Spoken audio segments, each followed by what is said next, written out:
Welcome to A Word for Wednesday. I sure appreciate you joining us for a few moments today.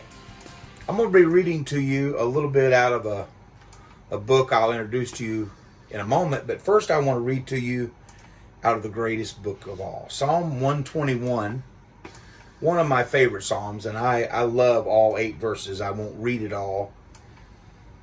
But here's the way David begins this Song of Degrees.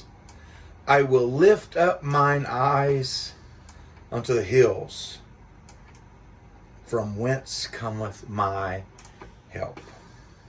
My help cometh from the Lord, which made heaven and earth.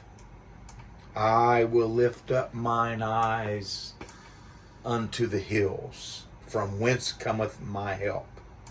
I read one time, maybe in this little book here that I'm going to introduce to you, I read that the translators sometimes had a hard time without the modern punctuation, trying to make sure they were capturing the right feeling from these psalms. Some argued for a question mark at the end of verse 1. I will lift up mine eyes unto the Lord, from whence cometh my help.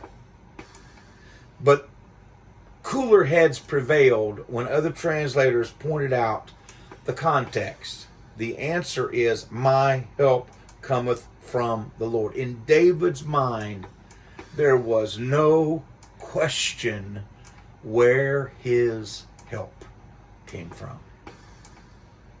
Is there a question in your mind in this particular situation, friend, where your help is going to come from? I say, lift up our eyes to the hills. Look up. Our help comes from the Lord. The New Testament tells us every good gift, every perfect gift cometh down from above, from the Father. Let's look up. Our help comes from the Lord. A pastor told Kelly Joe a little joke one time, and it has stayed with us all these years. He said, why should we always look up rather than down? The answer is because when you look down, all you see is defeat. If you didn't get that, hang around. Maybe it'll come to you in a few minutes. All you see is defeat. Looking down is looking discouraged. Look up to God in the midst of our trouble. Look up to Him. Mine eyes will be focused on the hills, from whence cometh my help. My help is up there. My help comes from the Lord. And it's the same Lord that made the heavens and the earth. Let me introduce another book to you. This is an author I have talked to you about before, Pastor C. Roy Angel. And this book is Shields of Brass. It's just another one of his little books with little homilies in it, with nuggets of truth. And in one of those, I found a couple stories that really go along well with this looking up and not looking down, looking toward God, from whence cometh our help. He tells about Jerome K. Jerome. He expressed a thought beautifully when he wrote about look up, don't look down. When you look down, you see so much of yourself and so little of the other things God has made. Oh, how true you were, Mr. Jerome. For instance, Mr. Jerome writes, one day I had a finger that ached in the joint. I decided promptly that I had arthritis. So I went over to the public library and got a medical book and looked up arthritis. Of course, now all you got to do to be a doctor is have Google. We have all kinds of Google doctors.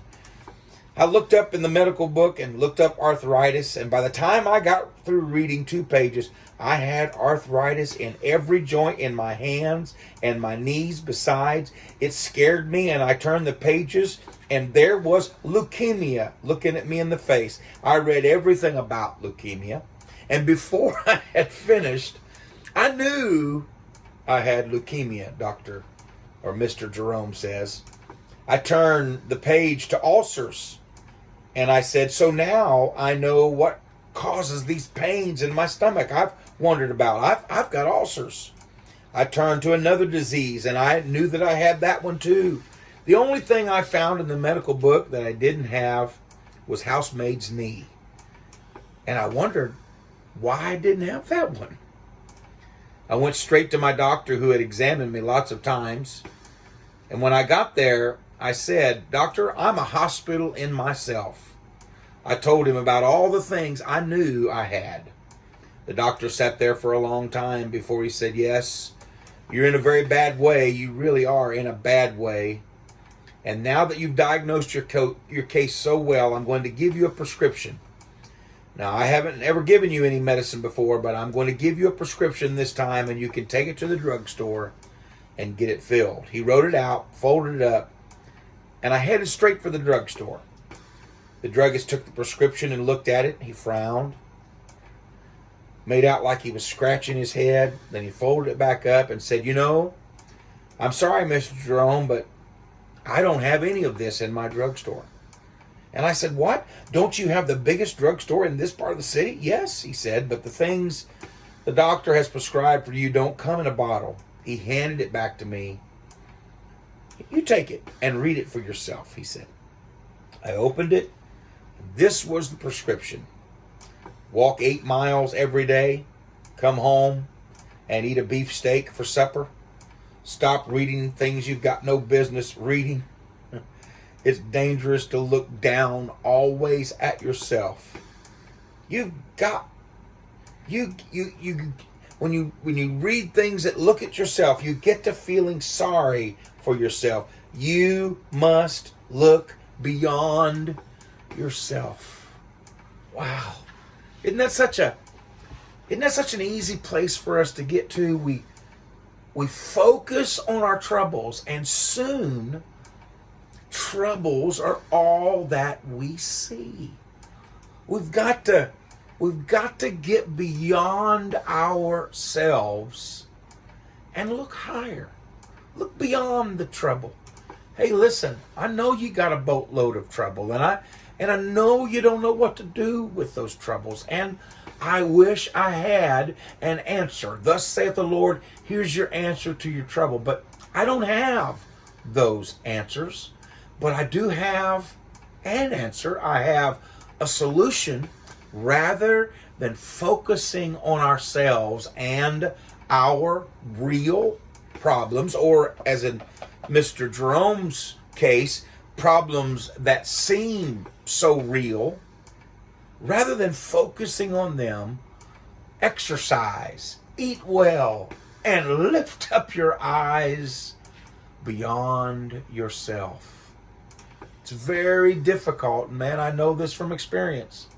It's very difficult to get the help of the Lord when all we can see is the trouble in front of us. We must get our eyes on the Lord. I read a story somewhere many years ago of a man or woman that had horrible headaches. They went to the doctor. The doctor first sent them to an eye doctor to examine their eyes, and looking behind the eyes, and everything was good. The doctor ran scans. He ran all the tests that he could run, the blood work. He could find no tumors, no reason for the headaches. And here's the prescription he gave this man or woman. He said, you live in the country? And they said, yes, I do. And you do a lot of very close work that you very intense, and you have to focus very differently. Yes, that's my whole work. I'm very involved in hands-on. It's very close work. He said, about every 2 hours, I want you to get up from from your very intense and necessary work, and I want you to go out on your back porch, and I want you to find the farthest peak that you can see on that day. If it's a clear day, you can probably see this peak way over there. If it's not so clear, you can look at this one. And just look at that peak for a while.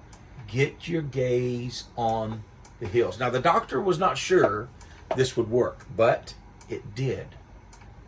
What he had discovered was their work was so strenuous and their eyes so continually focusing on that close up. Perhaps a 2-hour period would be enough, and take a short break and focus on something far, far away. It didn't happen immediately, but within days, the headaches disappeared. Oh, we get our eyes on the here and now. Some of you have children that are wayward, and it's understandable that you're focused on that.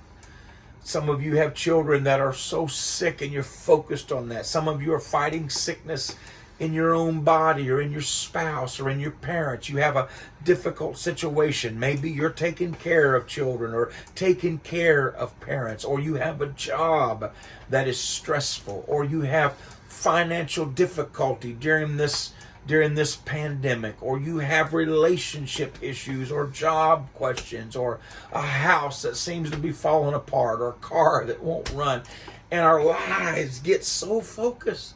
Hey, some of you are there right now. I say, take a break. Go outside somewhere far off and say, up there, that's my help. My help is not right here. I can't even see my help. My help cometh from the Lord. In this same chapter, Brother C. Roy Angel tells a story of a pastor for many years of the Third Baptist Church of St. Louis, Missouri. His name was Pastor Oscar Johnson. Brother Johnson told this story. My father was a blacksmith, and I spent much of my time pumping the bellows that made the fire hot. He said, my dad never bought ready-to-wear horseshoes. He made them. He would put a strip of iron in the fire and leave it until it was white with heat. Then, holding it with a pair of tongs, he would bend it around the anvil by tapping it lightly with a hammer. And when it was the right shape and the size for the horse he was shoeing, he would heat it again and turn the ends down to make cleats. It seemed so easy. I had seen it done hundreds of times. One day, when we were not busy, I asked my father to let me make one of the horseshoes. A smile of amusement broke over his face as he answered, all right, I'll pump the bellows and you make the shoe. And so I put the iron in the fire, and when it was hot, I took it off the forge and tried to bend it around the circular end of the anvil, tapping with my hammer. And the more I hammered, the funnier the horseshoe looked.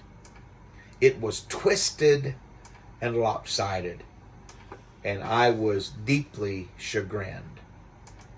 My father took the tongs and held the shoe up, and he shook his head and said, son, I never saw a horse that could wear that shoe.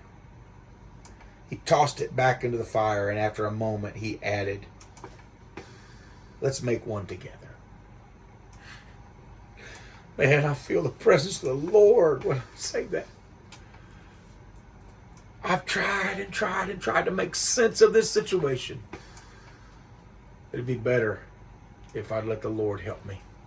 I hear the Lord saying to someone, let's make one together. Let's do this together. I will lift up mine eyes from whence cometh the Lord. From whence cometh my help? My help cometh from the Lord. That's our word for Wednesday. Take it and run with it, friend. Thank you for joining us. God bless you.